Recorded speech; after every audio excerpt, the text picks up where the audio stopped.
Экономическая атака Запада вынуждает Россию защищаться. 7 августа вступил в силу указ, запрещающий ввоз сельскохозяйственной продукции, сырья и продовольствия из стран, которые ввели санкции против России. Товары из США, Евросоюза, Австралии, Канады и Норвегии запретили к ввозу в страну сроком на 1 год.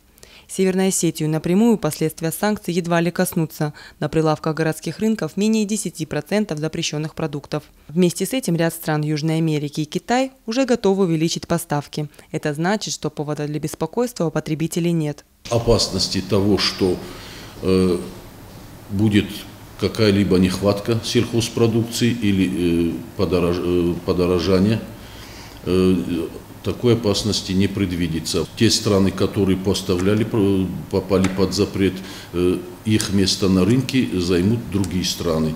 В частности, руководитель Россельхознадзора Российской Федерации Сергей Алексеевич Данквирт, он ведет переговоры в странах Южной Америки.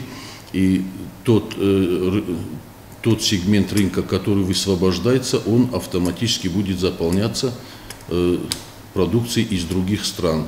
По словам главы государства, необходимо провести преобразование так, чтобы поддержать отечественных производителей и при этом не навредить потребителям. Ввиду того, что поставлять продукты в страну будут в таком же объеме, но лишь из других источников, ни о каком дефиците и повышении цен говорить не придется. Ангела Кубалова, Тимур Мазаев, Осетия ТВ.